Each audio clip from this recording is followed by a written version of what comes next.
both all a the fine wrong president things. and trouble for a lot of people who think differently than A you. fine president? Yeah, well, you know, I'm trying to cover all the bases Okay. here.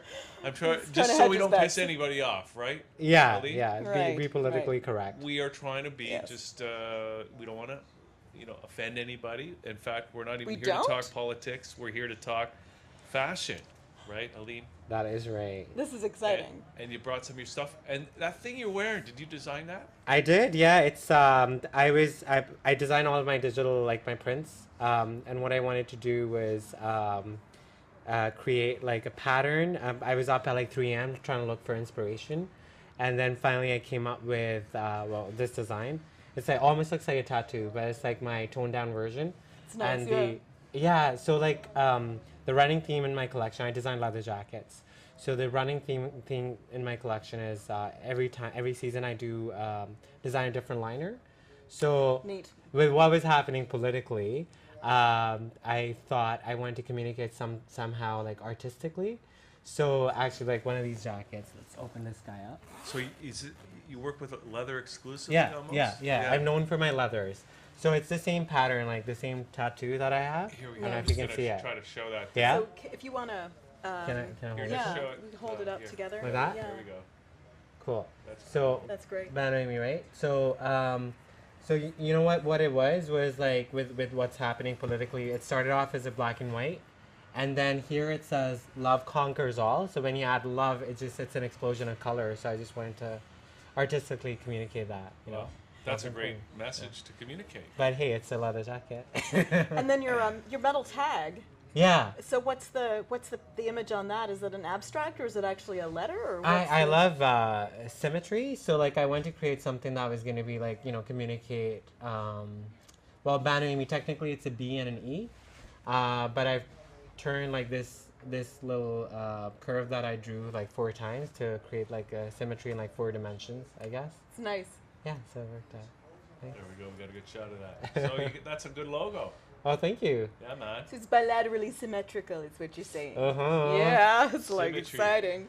Yeah. I so- like that though. So that's actually the liner is actually kind of almost like a sports material. It's Yeah, like it's funny you notice that. It's a sportswear mesh. I want to create art, and I want to, obviously I'm a fashion designer, but at the same time I want to make pieces that are going to be wearable and are durable. Right. So leather is timeless. You'll have it for 10 years. But a lot of times, like people just having to dry clean a leather jacket, it probably costs more than like buying a new coat. So I thought with the sportswear mesh, you can actually wipe it clean. It's great. So you Yeah, don't and have I'm to- sure it's a lot cooler. It probably breathes a little better than It does, than most yeah. linings in a leather Absolutely. jacket. Absolutely. So, That's it keeps really it fresh cool. and fun. So yeah.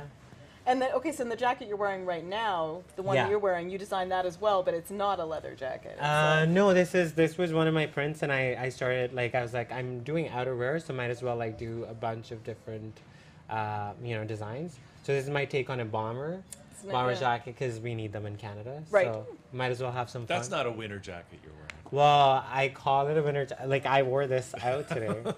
Today's not so bad, but I'm if- always in denial, right? Like If you were it's like- living in Winnipeg right now, you wouldn't be able to. Yeah, I I would would not. get Yeah, away but with thank that. God for global warming.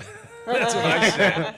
No, I wear sandals up until the first day of snow, Yeah. and then I wear shoes up until like the snow gets deep. Like I will try very hard not to stay in boots. Yeah, I like the cold weather, but I'm also like to dress as light as possible for I it. know there's something about that. Even though I make leather jacket, I guess like part of the reason I do that is I'm all about layering, and I feel like if you layer well, like you can ditch your parka. That's true. You know. Yeah. So I That's had true. this on and a sweater on top of it, and I was good. I was Yeah, comfortable. it is good. So you're talking like you've been designing for quite a long time. How long have you actually been doing this? I did not go to fashion school.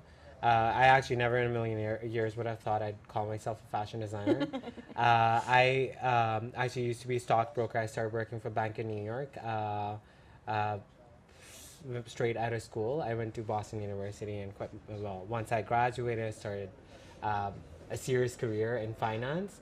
And then somehow I just didn't see myself doing that for my entire life. So I quit my job and then I moved to Calgary, trying to like find out who I was. And Why Calgary? it was just very different. Very I was different. going to say I can't imagine like two different like Boston, New York, like going from that kind Yeah. of that kind of milieu straight into Yeah. straight into like redneck Calgary. You Well, know- not so much. Well, it's Yeah, not no, no, no. redneck. It's I feel Alberta like can be pretty redneck. no, it's for me. I found the people were just so friendly and Yeah. very like accepting and.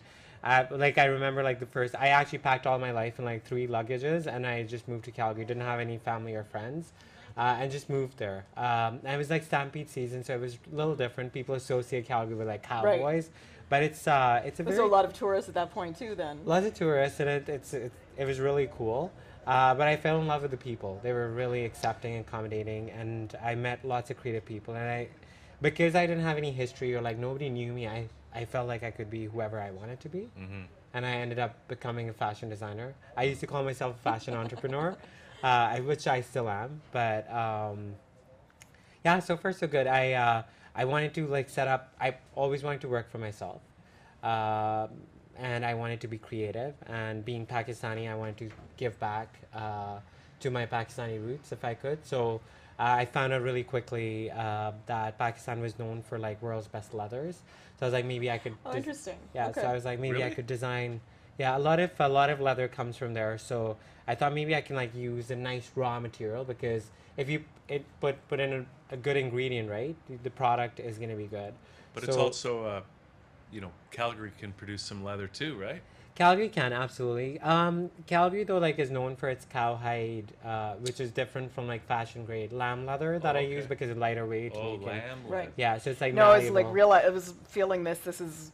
Yeah. It almost doesn't feel like leather. It feels like cloth. Yeah, It's really I try to create like super lightweight leathers, but again, going back to what I was saying, I wanted to support artisans, so I hired 3 people to work with me, and now I support around 50 people through my work, Amazing. and I make sure they're fairly treated, fair paid, and it's all about the leather itself is a byproduct of the food industry, so I'm really big on sustainability, making a difference, and having fun with fashion. So Mm-hmm. So you still source your leathers in Pakistan? I still do, yeah, And where do you actually do the production? Where is it's your- actually done there as well. This is the best part of my job. I actually twice a year I go to Pakistan. I actually work with the artisans, so it's more like me like spending an entire 2 weeks, actually 4 weeks a year at the factory working with the artisans and like looking at how they're crafted and just it's a really cool experience. Just like it's I treat them like my babies. And people, the wonderful people who make them, they're my friends, and I feel like we reconnect and we talk about what I'm doing here in Canada, what they're doing, and This is the opposite of mass-produced clothing. it really is, yeah. And I think it's a great way to like look at fashion because you can do fashion differently. They're still reasonably priced, they're well made, and everybody wins. I Yeah. get to be creative, and they get to have work, and like somebody gets to wear fabulous jackets. So we're That's all not happy. mass produced. Yeah. That's actually probably close to a one of a kind, right? Well, I see you've actually got a bracelet that's the same, Oh yeah. that's got your logo on it too. Hey, gotta Yeah. wear it. Yeah, nice. It's hand braided leather, and then I use the trims to create like you want to respect the animal and the height, so try to use all of the trims for like things like the zipper pulls. I don't know if you can see them here, Right. or like the bracelet, just respecting Mm-hmm. and utilizing. Very cool. Thank you. So, now are you based in Toronto now? I am, yeah, Toronto's home. And why did you just curious? I mean, it's interesting that you chose first. For your parents are from Pakistan. Mhm. They settled in the U.S. Yeah. And you were there. Then you, I guess, had a choice to choose Canada or Australia. You chose Canada. You Yeah. chose Calgary. And Chose now Calgary. Now you're in Toronto. So Now I'm here. what's I started like when work started because like like when I guess like when people started hearing about my work and I started traveling quite a bit. I felt like Toronto was a really global city, and if I wanted to live in any place in Canada, it would be Toronto. Again, like for personal reasons, it is kind of close to the U.S. and like to my family, but at the same time, And it's a megabus stop, so that helps too. there, if you there, feel there like you go. going that Yeah, way. there you go. But it's just I love the diversity of the city, and I love the how many artists are in the city, and it kind of like fuels my creativity, and it's global. It has this like connection to the world, very international, and I love that about it. And it's allowed me to grow. I feel like if you want to succeed in Canada, I feel like if you're successful in Toronto, you've probably made it. So I'm hoping, it'll catch on. And Do you have actually your work placed in retail outlets in Toronto? I do, yeah. I work with more independent boutiques, actually all across Canada. I started in Calgary, and I actually didn't know how to like sell design, so I would pack up my jackets and like show up at stores and unpack and try to sell them like a salesperson, and usually got kicked out. Uh, but I've done it enough now that like around 40 stores across Canada carry the line. And the best part is like they really believe in what I do and they're really supportive. So in Toronto, especially, I'm carried at a few stores on Queen Street. There's Yoka Fashion on Queen East. In the beaches, there's Deluxe, which is another really cool store on Queen West. Andrews is a store in Hazelton Lanes. Paula D is another boutique. It's in Rosedale. So I'm like, I try to find these cool places. These nice little pockets of yeah, where things yeah, are. and where people appreciate art and they want to look different and they want to invest in pieces that are well created. So Now, you're involved with the Raw Artist Show next week. yes, How long have you been involved with Raw? actually, this is gonna be my first show. I've heard of them, and it's just an amazing platform. I feel for all artists and fashion designers and creative people in general, right? Because you come together and you have a fun evening and you share your passion with people. So that's happening February 16th at 7 p.m. at the Mod Club here in Toronto. So Now, do you have an actual runway show during the evening, or do you have a booth where people are going to be able to see your stuff, or how do you set up? Yes, so we're doing a runway presentation. I'm going to be featuring some of my leathers. Some of these leathers are going to be there. I'll have a booth, and I love just interacting with people, telling them my story, and like having them try. Not in danger of being kicked out of someone's store while you're doing so. It's Yes, nice. hopefully not, right? Hopefully. Don't kick me In out. fact, you could kick them out. Yeah. I'm too nice. I was going to say, you I don't will- seem like a kicker I outer. won't Yeah. kick them out. Yeah, Well, yeah, I'm okay. like that too. I'm much more of a kicker out E as opposed to a kicker outer. Yeah. That's awesome. Okay, so that's great. Now, do you have a website or something where people can get in touch with you? Or? Absolutely. So it's Bano EeMee. BanoEeMee.com is the website. The name of the company is Bano EeMee.